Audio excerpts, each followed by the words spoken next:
Okay. It should be okay. All right. It looks like the stream deleted Facebook. Same issue. But we're on LinkedIn, and then we may have to just resend to Facebook. Hi, everybody. It's always a learning curve, one thing after the next, but I'm glad we're able to jump on. And I think we're 5 minutes late, so definitely we apologize for that.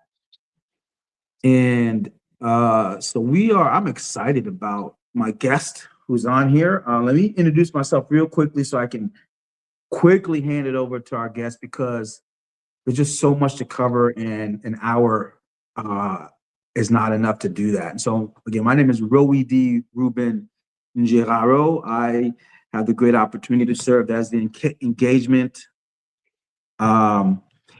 coordinator for the African think tank. I get the opportunity to really investigate or provide a platform for people's stories. I think as an organization, we have done many things as far as our business and networking and providing opportunities, but I think one of the greatest passions we have is the stories that we are able to tell, the stories of our founder, Sidoni Niba, of Martin Osei, who's on the board, of Martin, who's a lot of our regional director. And so there's a lot of things to share. And so I've shared my story. So that's who I am. I am going to just hand it over to Malachi right now. We met, I think a year ago now? I'm not sure. I think it's a little bit over a year ago. We spoke on the phone a couple of times. I know we spoke, and then there was a kind of a silent period there because you were off doing your thing, and then we reconnected, and they had some very awesome updates around book and publishing and moving and things that you're working on. So I'm excited to hear that. And folks, please, this should be interactive. If you have any questions, please ask those questions. And I'll just hand it over. Malachi, it's all you. As we talked about, let's first start with an introduction. Absolutely. Well, I really appreciate this. Before I begin, I'd really just like to thank you, Ruben, and everyone at the African Think Tank for the invitation and for creating a space where people can share not only their ideas, but their stories. And one of the things I've come to appreciate is that meaningful change often begins with conversation. And it begins when people are willing to listen, ask questions, and learn from one another. And so I'm grateful for the opportunity to be here, and grateful to everyone for joining us today, and grateful for the chance to share a journey that has profoundly shaped my life. And thank you for having me. Yeah, you're welcome. Thank you for taking the time, because it's 3 a.m. where you're at, right? Yeah. Yes, it is. You're right about that. So I'm just recovering from jet lag still, so it's just fine. Now, yeah, let's about to. just jump into it. Yeah. Okay, appreciate it. I'm about to share a personal story that, for most of my life, I never imagined telling publicly. For a long time, I thought it was a story that very few people could even relate to. And after all, I was born into a closed adoption from California. And that experience carries a kind of isolation. You grow up with questions that many people never have to ask, like, who am I? Where do I come from? Why was I separated from my family? And before I answer those questions for myself, I'd encourage you to consider your own version of then. Maybe not literally, but where do you come from? What shaped you? And is there anything important that you've become separated from along the way? Well, decades later, I traced my lineage back to the African tribe of my heritage without DNA. At the time, I thought I was simply searching for my family. And looking back now, I think that I was being prepared for something much bigger. Because over the past year, I've come to realize that while most people weren't adopted, almost everyone has experienced some form of separation, disconnection, or fracture. Some are separated from family, some from culture, some from community, some from purpose, some from parts of themselves. So, as I share my story tonight, I'd invite you to think about your own, because by the end, I'm curious whether you'll conclude that this is only my story or whether in some way it's yours too. And if you recognize a piece of it in a piece of yourself in it, I'd love to hear about it. In fact, I'm hoping to learn from your story as much as you can, as you may learn from mine. And so, to start with, I want to mention about a closed adoption because you may or may not have heard of that term, but what it does, it makes it appear like there's no way back for many adoptees. And it's actually true because there's no revealing information. That means I didn't even know the family name or anything that would reveal who we are. And so, uh, many adopted children never make it back to their heritage. But as a child, I was very curious. And one day I walked into the library back before the days of cell phones and computers. I saw a magazine on the rack with a very famous musician that some of us may have heard of, and his name was Sylvester Stewart from Sly and the Family Stone. And uh, when I saw his picture on the magazine rack as a child, I thought, that man looks familiar. I know that my father was black. That was one piece of information that I had. I knew that he was a musician. I wonder if that's my father. I was trying to see like if maybe he had some features that looked like mine. And I thought to myself, you know, when I get old enough, I'm gonna go back to Los Angeles. I'm gonna find this man and I'm gonna ask him. And so these are the kinds of thoughts that I had as a child. And I was always very musically talented. I was always very technically talented. And as a child, I used to uh, naturally take things apart, repair broken appliances, and build electric airplanes that flew around the room. So while I was in high school, I took an auto mechanics class. My older brother, he gifted me an old broken down Datsun before they changed their name to Nissan, which I rebuilt. And then after graduating, I did that. I used that car, drove back to Los Angeles. No money, no contracts, no plan. I just left our home and drove to the big city because I had grown up in a small town. And to this big city where I was born, actually, uh, that I hadn't been back to since. Now, on the way, I bumped into a high school acquaintance who happened to be traveling the same way. And so we went together. And that helped out with a soft landing because temporarily when I arrived there, I had a couch to sleep on. And in general, um, that's been my life experience. There may be struggle, but ultimately things work out when we step out on faith and combine that with action. So I was in Los Angeles hustling, trying to get on my feet like you do when you're young. And So you said you're in I, your early 20s during this yeah, time, it's or actually at that time I was about 19 years old. okay, wow, Yeah. yeah, that's definitely a step out in faith. Yeah, I left really quickly after high school. I wanted to get out into the world. And Okay. specifically, I wanted to get closer to where I had been born. At least that was in the back of my mind. The other thing I was thinking was I could, pursue music.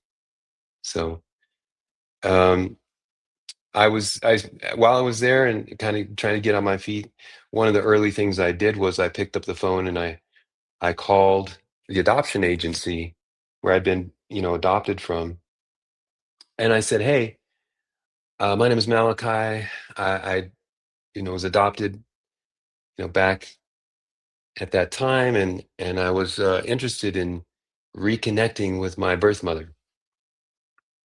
And the lady on the other side, she said, "Sure, you know, we have a counselor that you can talk to, but she's busy, very, very backed up. So I can put you on the list."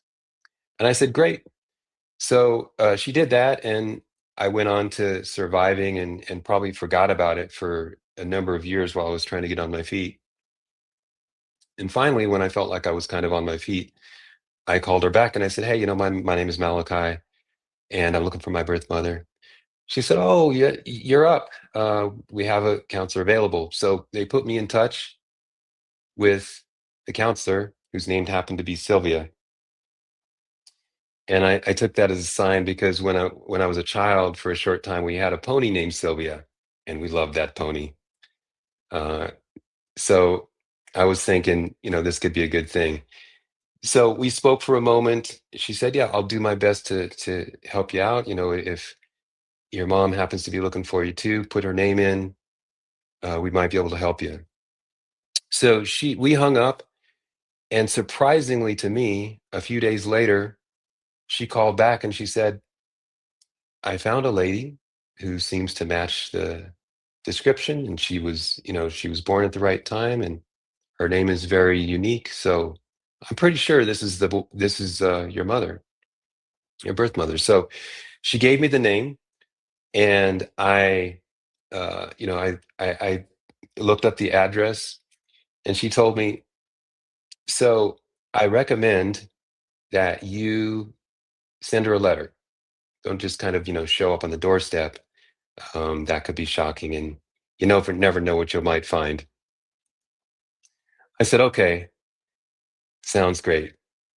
And then I did the opposite. I actually I couldn't send her a letter because I kind of figured, what if I don't even hear back from her? Um, Somehow I just needed to do what I wanted to do. So I went and stalked her for a few days.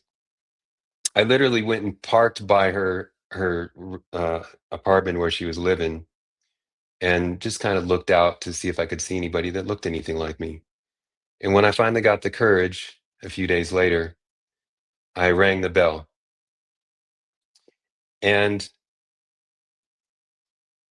the man on the other side answered, and I started stuttering and trying to explain myself. My name is Malachi, and I was adopted, and I was looking for Ariel. And the man broke in. I could tell that he was smiling with a big smile, and he said, "I know exactly who you are. Come on in." And he welcomed me into the house. And he said, "Your mother is not here right now, but let me give her a call." So he calls her and he says, "Honey, you know that car we've been looking at?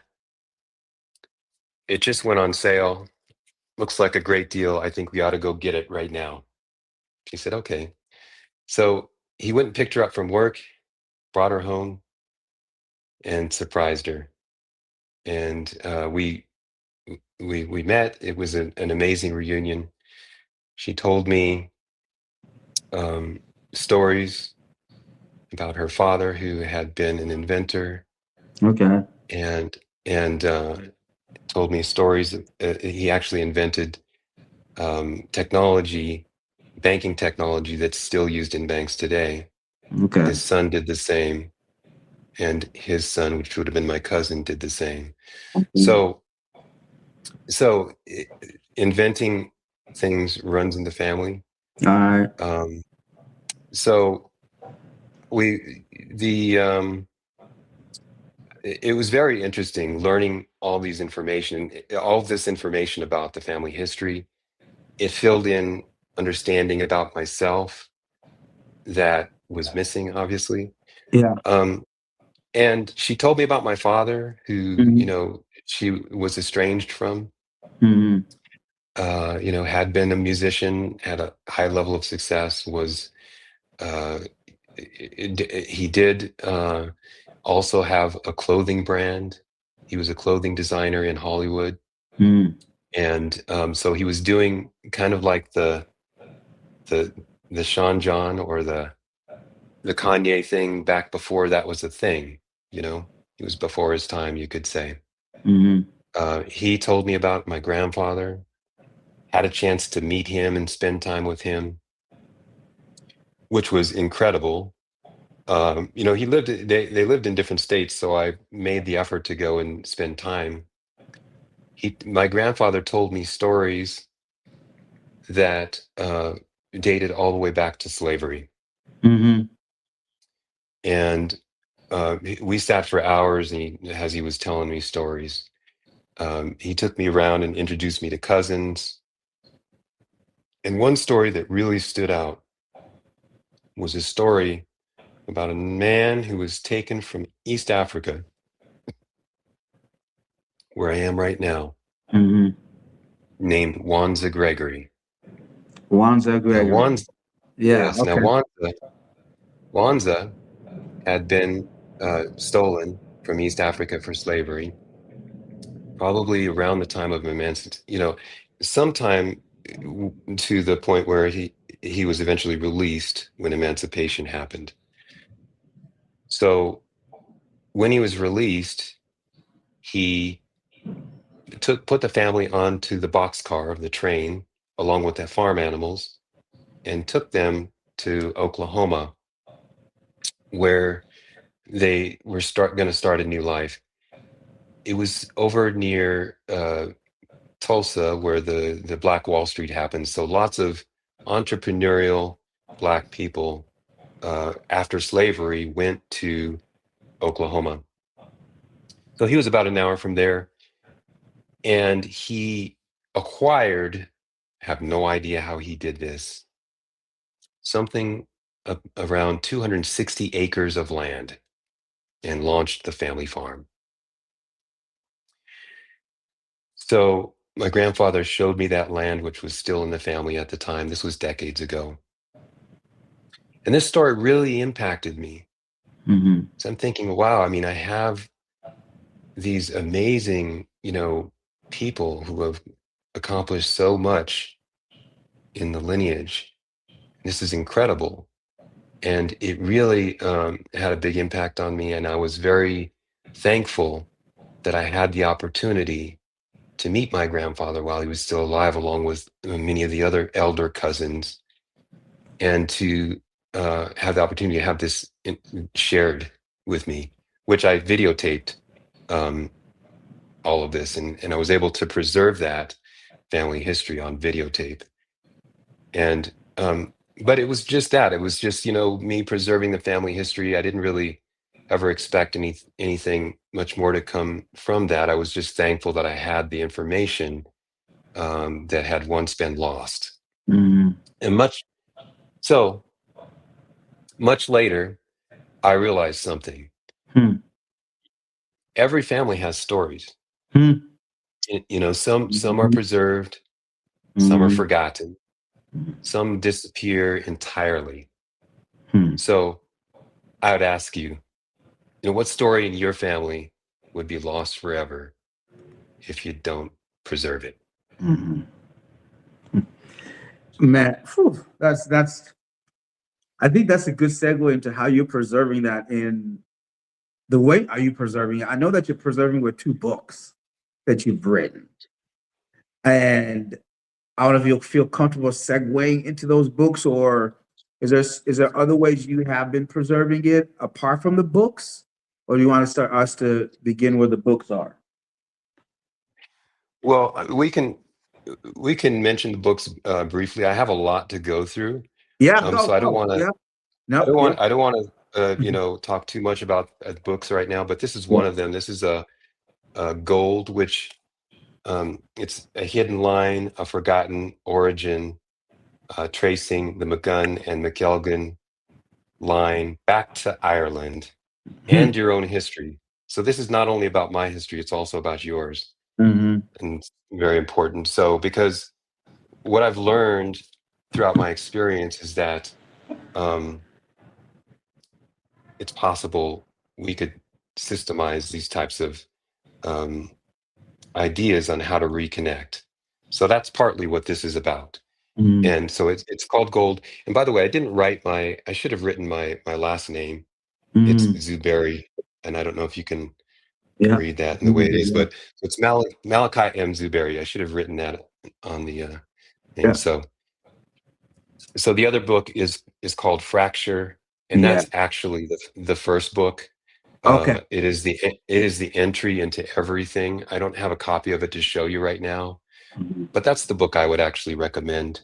Okay. It's the entry into everything. You can Yeah. of course get this other one as well. It's but Fracture is where I would start. Yeah. Okay, so Okay. So I um, can continue. I'm gonna let you continue with your. Sorry. Yeah. Sorry. I appreciate it. Yeah, I want to tell you another story. Okay. Okay, because years, actually decades later, and this was last year, I was living in Bangkok. I had just moved there from Manila, Philippines, and so I had been there for about a week, and I experienced one of the most frightening moments of my entire life. And what happened was I was in my apartment on the 11th floor of the building, and it started moving. And I looked up, and the lights were swinging back and forth, and the building started feeling like jello. Now, I'm from Los Angeles, so I immediately knew that I was in an earthquake. Hmm. And Hmm. I looked out the balcony window next door, and the building next door, the back corner of it, was breaking off and falling into the What? river below. And so, just an example of the earthquake that I've been in Los Angeles, the big one. It was called the Northridge earthquake, and I don't know if anybody's heard of that earthquake, but it happened. I believe it was 1997, sometime around there. Um, and like 57 people died in that earthquake. It was a big earthquake, 6.7, I believe. Okay. Um, so I had a route going to work that was on the freeway. The freeway had fallen, so I had to take the street to work for a period of time until they fixed that. So anyway, the point is, this earthquake felt bigger. Um, and at that moment, after I saw that building breaking next door, I don't think of myself as a real religious person. I am spiritual, but I began praying. And then next door, there was a lady that started screaming like it was the end of the world. She was terrified, and it wasn't just her. I heard screams just start echoing through the building. All the women were thinking that it was over. And I heard a kind of like a stampede in the hallway going toward the stairs. And I heard people falling down the stairs. And so it was really wild. And then it eventually, he's still here, obviously, so it eventually stopped. This was called the Miramar earthquake. You could Yeah. look it up, or you could go check it out. I actually walked downstairs once it stopped, and I went to the street, and everybody was outside. Everybody had filed outside, and picked up my phone and I started filming what was going on around me. Yeah. And you could, you can see on the footage that I took, like even though the shaking had stopped, I turned around. The camera was facing back toward where I had just come from, and people were still running, panicked, like they were running for their lives. tripping and falling. It was just crazy. I mean, I was thinking that these people have never experienced an earthquake before because they are just terrified. And I understood it was really scary, but I mean, if people in Los Angeles are much more cool, like after an earthquake, because it's happened before, right? So they're like, oh, Yeah. it's Yeah. over, so it's okay. These people were still panicking. Uh-huh. Anyway, if you want to see that video, it's over on the YouTube channel. Feel free to go Oh, and check it out. oh, Um, your personal video or just a general on the yeah, earthquake? the video of that earthquake that I took. Oh, okay. So we can find that on Facebook. Okay, sounds great. Yeah, Yeah. no, on the YouTube channel, On on the YouTube YouTube, sorry, channel. on YouTube channel. Okay. Yeah, it is there. There's an earthquake video there. So you'll Okay. see some of the footage that I'm talking about. Now, eventually, I walked around a bit with the crowd, and nobody wanted to go inside because I think they were scared that it was going to happen again or something. I eventually just walked back into my apartment. On the way in, you could see like the plaster had fallen down onto the hallway, the cracks in the plaster, and the Mm, different damage that had happened. You're walking through the hallway, and all the doors are just flung open, like people just ran out. They weren't thinking about their positions, their possessions. They're thinking, okay, I'm running for my life. The doors were open. mm, So I walked back into my apartment and everything was, fine. There were no real aftershocks or anything like that. So um, everything was good. But afterward, I relaxed a while and just calmed down. But afterwards, something happened that I really struggle to fully explain. I began receiving what felt like a download of ideas, mm, books, music, systems, and one name that I'd never heard before, which was Wanzia, mm, and another name that I had heard before at the same time, which was Wanza. mm, So um, it all felt connected, and Wanzia came through specifically as an African nation and a creative nation.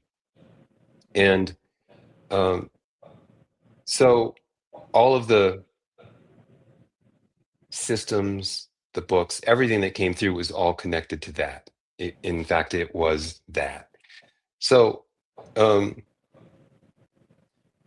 like I said, it's difficult to explain, and I don't expect everyone to interpret this the way I do.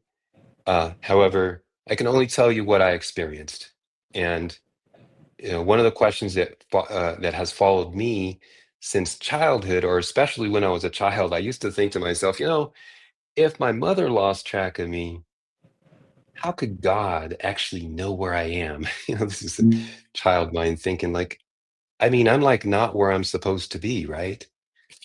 And the incredible thing that happened after that earthquake is I felt as though I was being shown the answers to that question and every question that I ever had, carried for most of my life, not only about where I came from, but why, like why I'd been born into a particular family line, mm, why I'd been adopted into another, that specific family line, why certain experiences had shaped my life.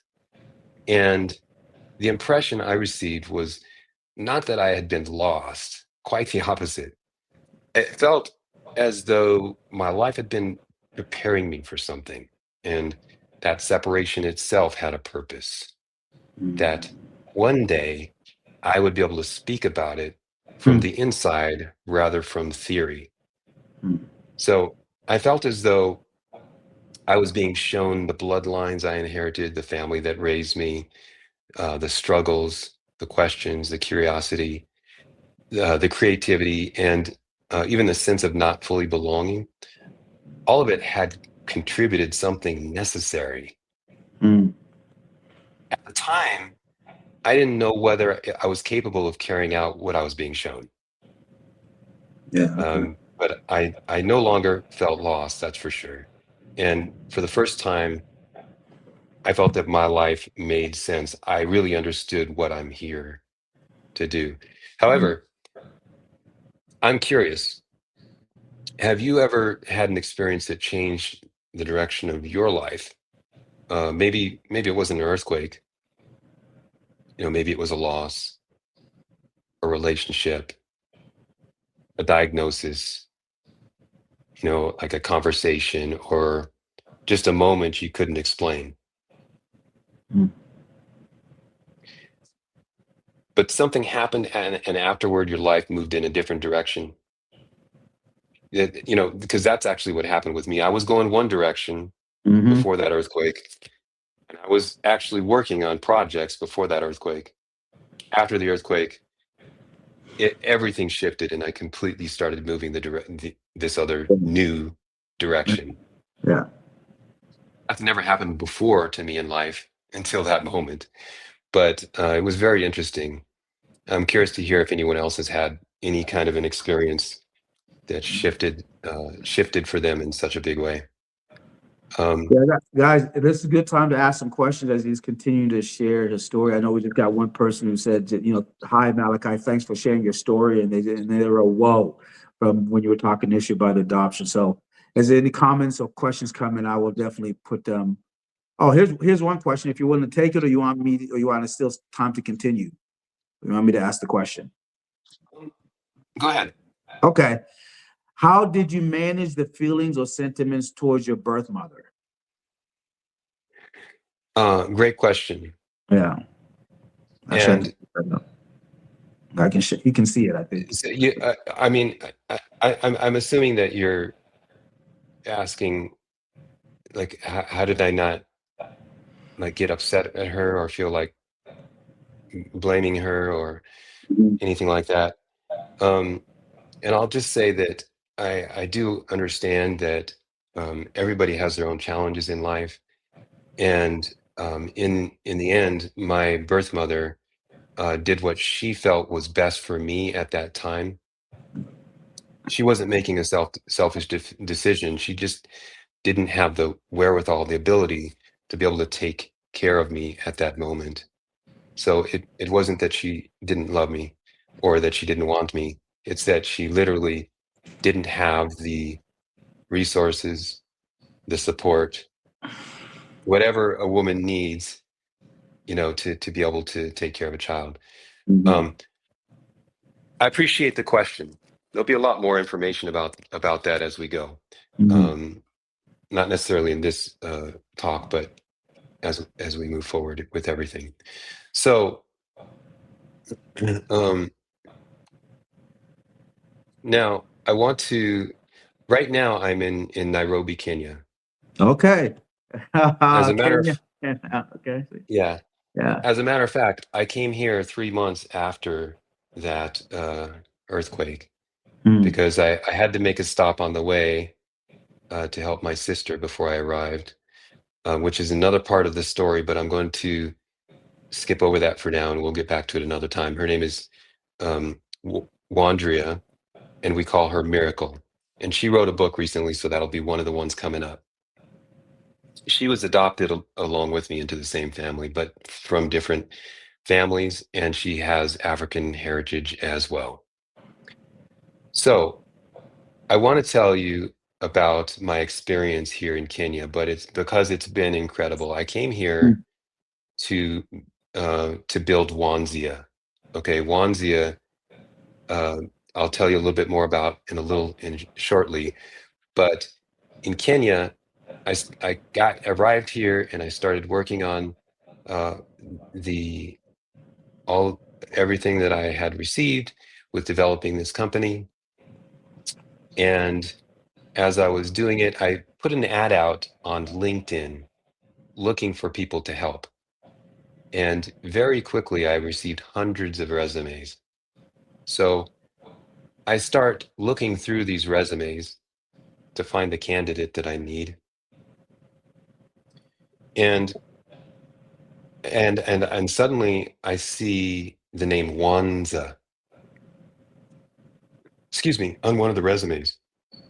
The name Wanza was on the resume. Now, that took me back. It surprised me, I should say, because I had only heard that name twice, once from my grandfather, once in the earthquake, and now on a resume here in Africa. Now, Mm. I kept looking through the resumes, and the name Wanzia pops up. And I'm thinking, wait, what is this? Like, so this name, it still exists here in Africa.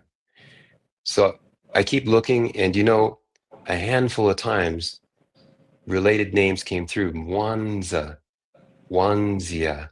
Mhm. The name of the company is Wanzia. So people with the name Wanzia are applying to work for Wanzia. Anyway, it was very interesting.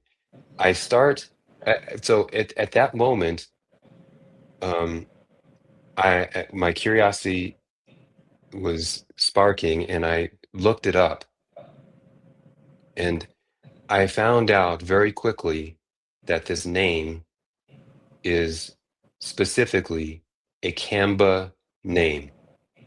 Now, for diaspora like me, who were born and raised in the United States, if you're anything like me, you don't know what Kamba is. But I can tell you now that it is an African tribe here in Kenya. So the names Wanza and Wanzia turns out are exclusively Kamba names Mm. here in Kenya. So we can put, two and two together, right? And immediately I understood, oh, this must mean I have Kamba heritage. Mm. So I was very excited to learn that, I can tell you. And I had, been here for a short time already, and I had some friends, Kenyan friends, and I just started telling everybody, "Hey, I have Kamba heritage. You know, I have Kamba heritage." And I would tell them this story.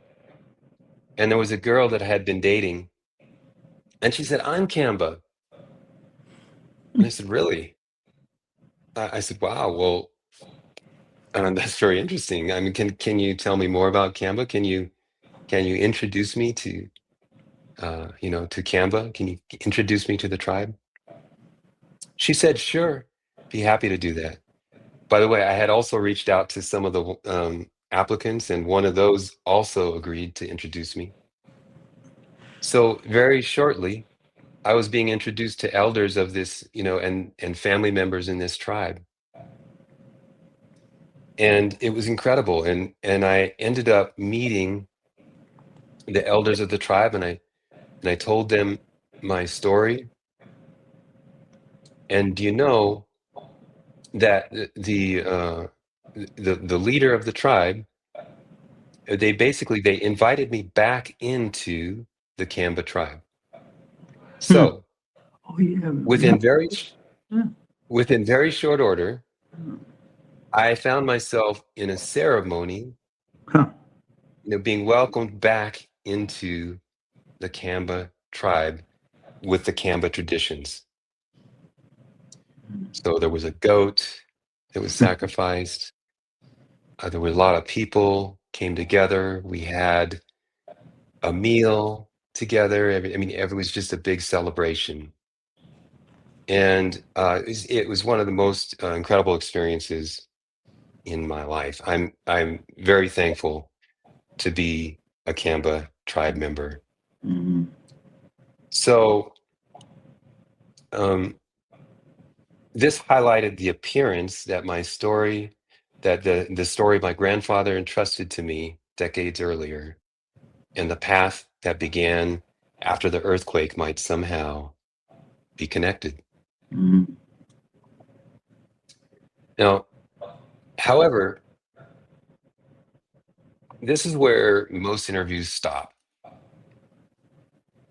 Mine doesn't, because once I found my own path back, I began asking a bigger question. Hmm. What if millions of other people are experiencing their own version of fracture. Hmm. Oh, oh man, I like that fracture term. It's really powerful. So sorry. Go ahead. Well, yeah, I like that. Thank Yeah. you. Thank you. What is the fracture in your own life? Even if generations ago with slavery or migration, what have you become separated from?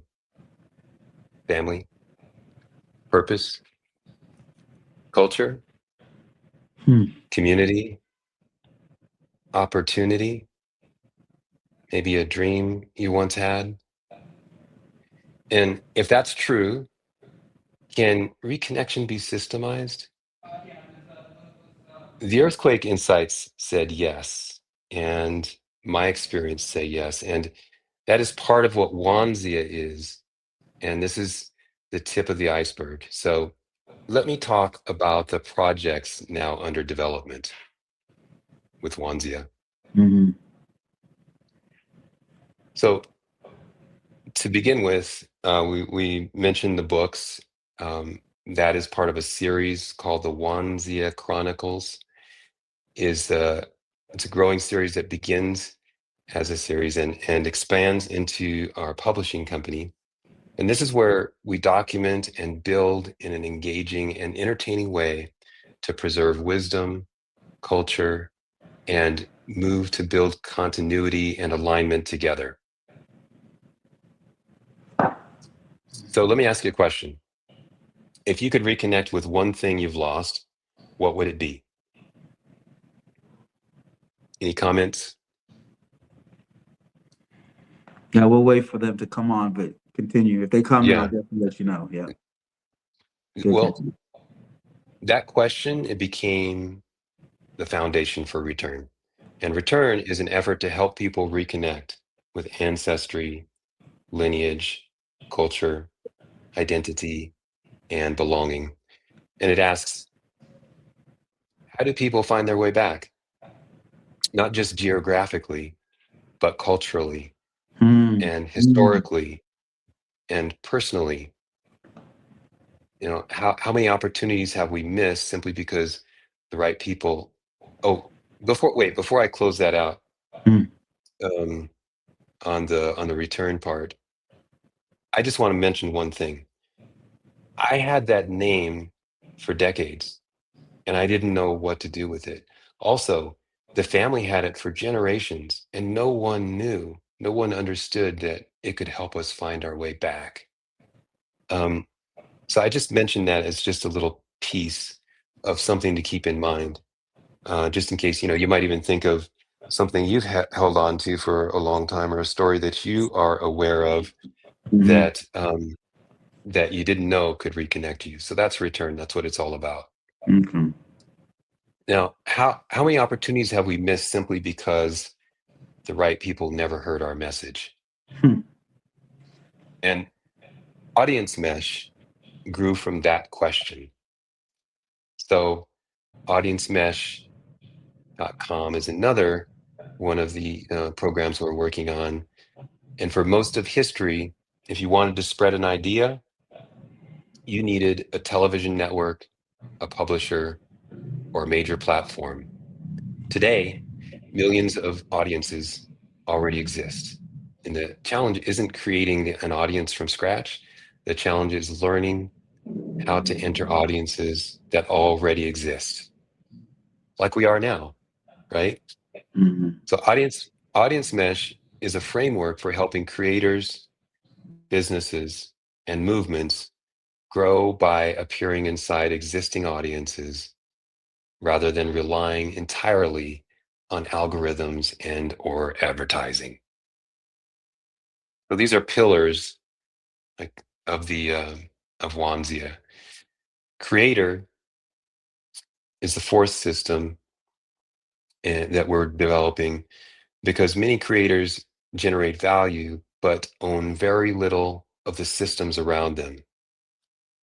Creator explores how books, music, film, AI, digital products, and emerging technology can help creators retain more ownership more distribution, and more economic value or economic participation, excuse me.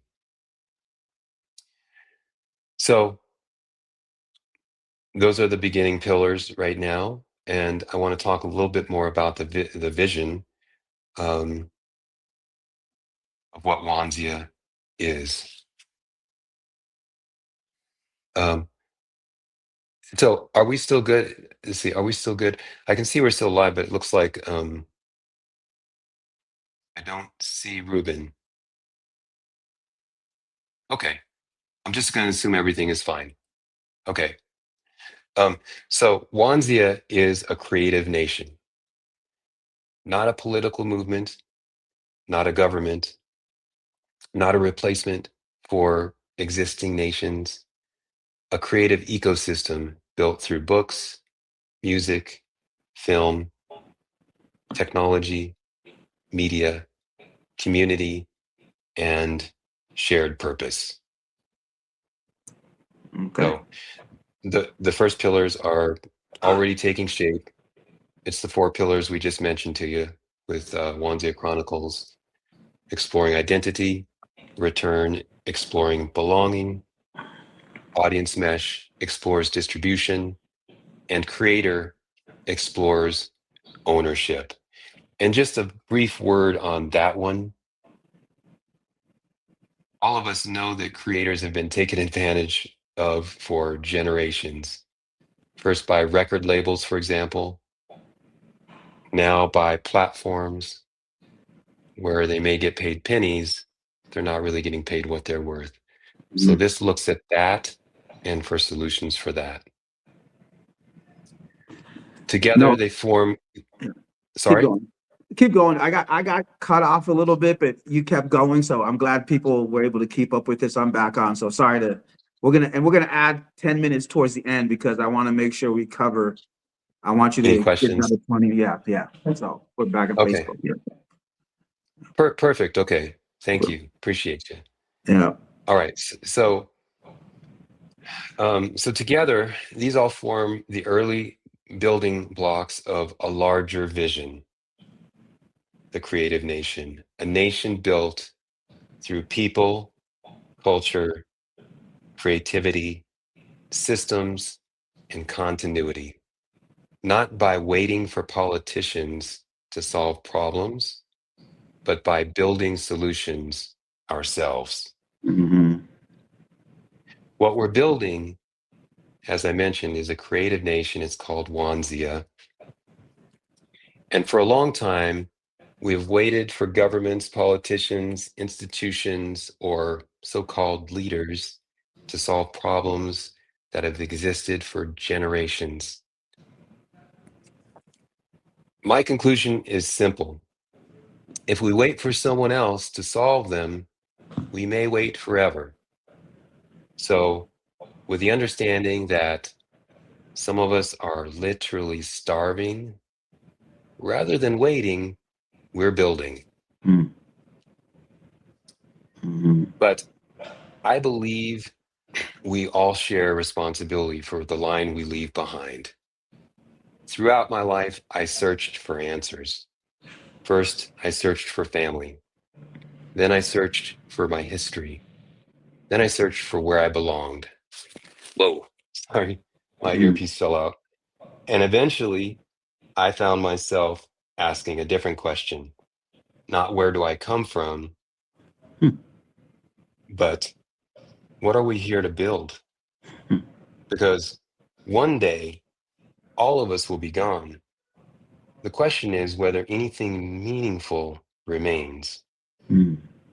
Will our stories remain? Will our wisdom remain?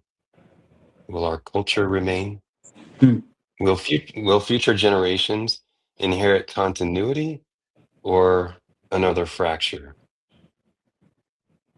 So, in the end, I have to ask myself a question that I now ask you. What are you building that will still matter when you're gone?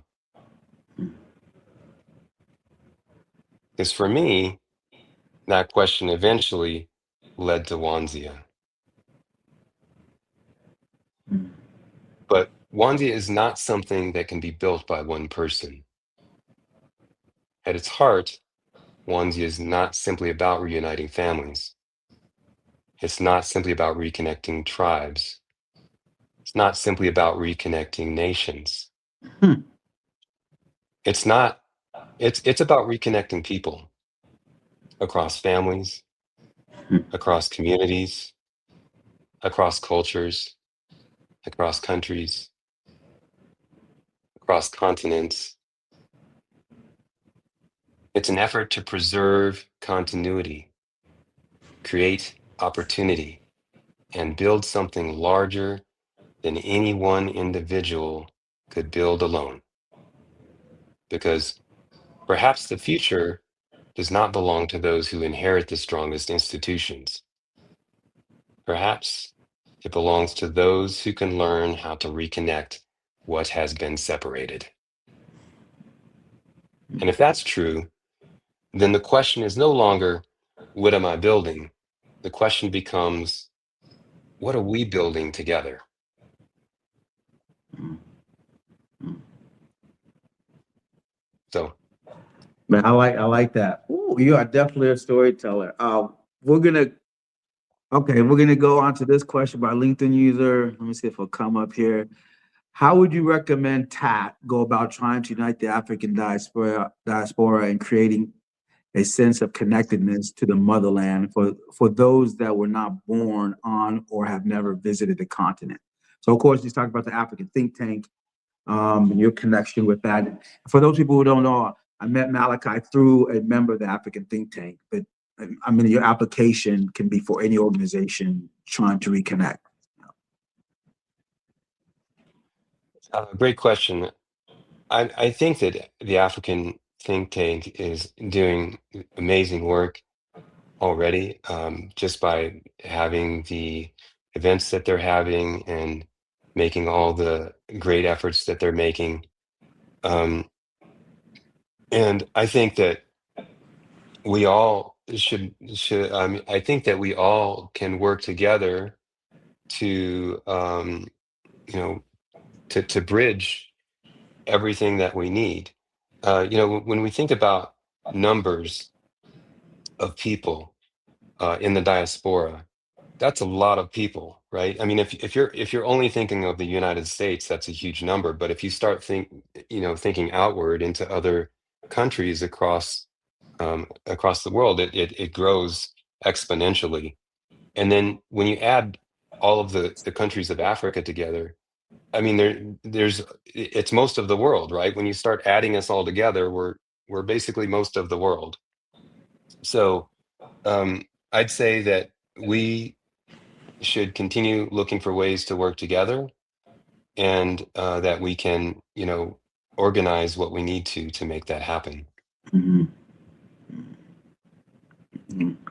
See if there's any other questions. Well, I have a question. I mean, in your time in Kenya, because you're still there for a few more months, are you still? I mean, and it's great you found the definite historical connection to the tribe, and you're building ones on something new.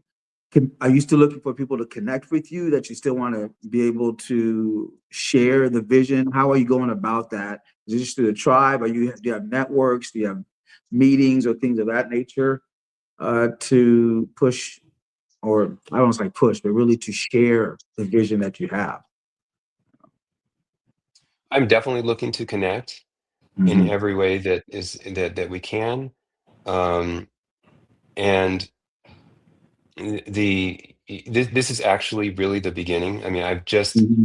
published this book that we talked about called Fracture, and Gold was also just published as well. In the past month, these two books were published. Okay. And so this is really the very beginning. But we also did a press release that Oh, okay. happened just in the past week, and Hmm. we actually are going to be doing regular press releases to reach out to people and communicate with people.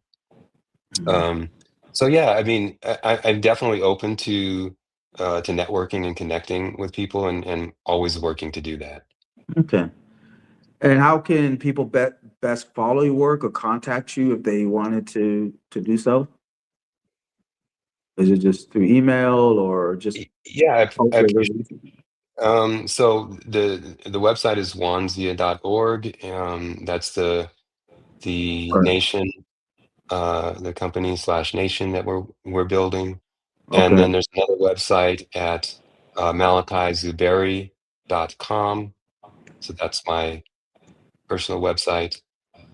And you can get to us through those Okay. resources. We are on Facebook. Um, although my Facebook profile page that I just created is pretty new, Okay. so excuse that. I'm on YouTube Okay. as well, and so we're on some social media, um, and so yeah, I mean, you should be able to find me pretty easily Okay. with Google, Okay. um, or Yeah. Amazon, or the websites or anything. So yeah, it's anyone's welcome to reach out and say hello. Okay. Well, I know you're just in Kenya, and so the question is, are you planning to expand beyond Kenya, or you just want to focus on Kenya for the time being? No, that's a great question. Absolutely expanding. Yeah, no, Mhm. I mean, I have all of Africa in my sights, as well as the diaspora. So that's where we start, is Mhm. just Africa and the diaspora. Okay. But once we get the ball, I mean, everything rolling with that strongly enough, eventually we could even expand out to the global south potentially. So because people have suffered similar challenges, in Yeah. certain ways Yeah. across the board. So people need opportunity, but it starts right here because um, you know, Wanzi is natively African. Mhm. Mhm. Mhm. I think you've answered this question. Okay, so you have the African, and then you talk about the Irish identity, right? So you're holding those two things that would seem just on the face of it completely apart, right? So I guess maybe it's a twofold question. How do you hold that balance? And I think you may have answered the second part. There's people, right, who've gone, whether the African or the Irish, they have similarities in it that they struggle with certain things. Sure. Does your connection with identity also is the same things that maybe Irish background, Irish people have that you've run into? I mean, I think a lot of people Yeah, have those sure. Yeah, questions. that's Like, a great question. how is that the same or different? Yeah, I appreciate that. So, my mother was Irish, or is has Irish heritage, I should say. She was born in Chicago, but she has Mm, Irish heritage. But one of the stories that she told me was that our lineage migrated to the United States because of the potato famine. mhm, mhm, So there was a famine that caused a lot of Irish people to leave Ireland generations ago, called the potato famine, and that is why or how we ended up in the United States. So based on that, there was a break, you know, uh, and that break, like I don't know any, or at least I didn't know anyone in Ireland that we were related to. Since I've released that book, Gold, I've actually now connected with one person in Ireland that we might be related to. mhm, So that is what that project is about. It's about reconnecting to that part of my lineage. mhm. Um, so the question again, Ruben, sorry, was how do I Yeah. separate the two? Well, yeah. How do you hold those two identities? You have the Irish lineage and the African lineage, and so you merge those two identities because I was reading, about how you trace your lineage back to Africa, but you have also the Irish connection, Right. um, and about family identity and hidden forces that shape. So I guess both forces have shaped who you are today, right? Absolutely. Yeah, Yeah. that's an important point. I mean, we get we have qualities from both, right? Mhm, From both mhm, sides of our lineage, right? So for mhm, me, anyway, personally, I value both, mhm, and I'm interested in both. I want to connect and learn all that I can about both, mhm, and because I like to travel and go to different places and learn different cultures anyway.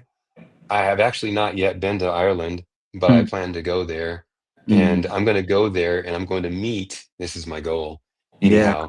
I'm going to meet my Irish lineage in the same yeah, way that I've actually come to Africa and yeah, met my African lineage, which I believe I can take that further as well. I'm gonna keep working on it, yeah. but, I'm doing the same thing, actually kind of like as a live experiment.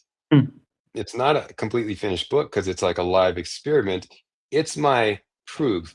I'm working to show everyone you can do this too, because if I can do it coming from where came from and you're interested in doing it, hopefully this is inspiring to you because that's my goal because I was able to do this and I would have never believed this was going to be possible for me to be mhm, able to reconnect with my African tribe mhm. after all that I've been through. If you told me this when I was a child, I would have said, "What are you talking about? You're crazy," you know? Yeah, yeah, Um, but it's obviously possible. It happened, and now we're going to duplicate it. We're going to do it again in in Ireland, and then hopefully we're going to help others do the same because I've learned. I'm sorry, this keeps yeah, falling out of my ear. yeah. I got you. I've learned plenty from my journey, and so I believe that I can help others do Yeah. the same. And at least that would be my goal.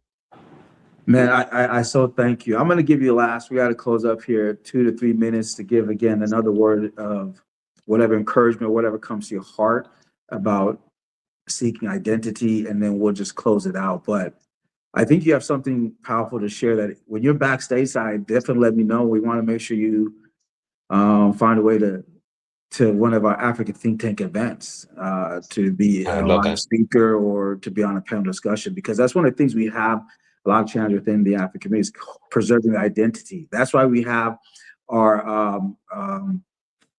our Thrive, a TAT Thrive, and that allows a lot of individuals to get connected. And what am I? Sitting in a killing for this if I cultural heritage, a cultural bridge. Now we're cultural bridge, which works with our 6 to 9 year olds in the diaspora in order to stay connected or to connect to their African identity as they grow up here in the U.S. because they have that duality, and parents are trying to find a way to say, yes, my children are from here and they're going to be raised here, but we want them to hold too much of the African identity. That's why I have our cultural bridge every Saturday for anybody who wants to join. So let me give you the last 2 to 3 minutes and then we'll close out. And thank you again for your time. Okay. No, I really appreciate it so much. And um, I appreciate all of you who have spent the time with us. I guess if I can say anything encouraging, then it would be that um, I just I I never imagined that I would actually be able to find even my birth mother, much less um, all that I have found. And yet, I always had a positive outlook, and you know, I just kept moving forward. And so, I guess that my word of encouragement would be that um, whether things look possible or not, you'd be surprised about what could be possible when we just stay positive, you know, keep a good attitude. Um, a big thing that has helped me in my life, addressing the question that came through earlier about how I dealt with,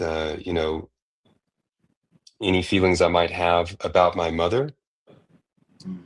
One of the biggest things that has helped me in life is forgiveness, Mm, because we all go through different challenges in life and feel that different people hurt us in different kinds of ways.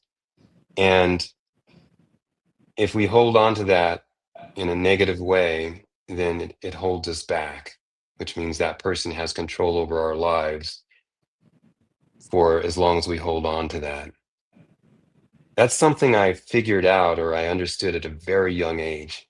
And I believe that is the one thing that has enabled me to go through life and have the level of success that I have had, Mm, is because I didn't hold on to negative feelings about anything. And that's not always easy. It's easier said than done, I know.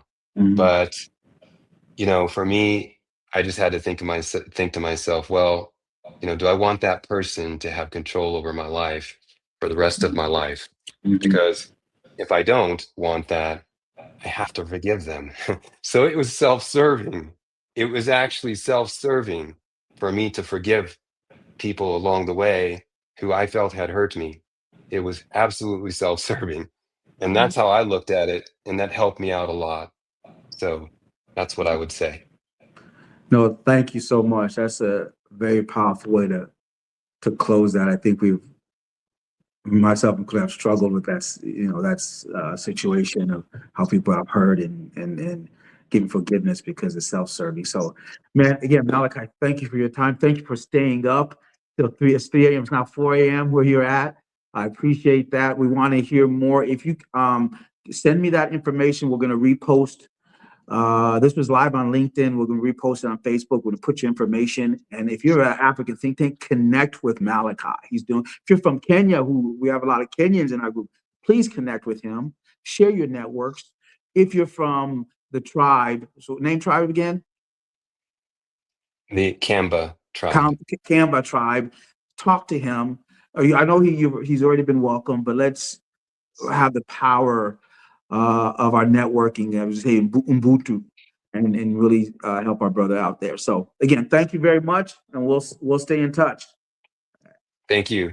All right, Thank thank you. you everybody for joining. Yeah, everyone have a good night or good morning wherever you are. So okay, all right, bye. Bye bye.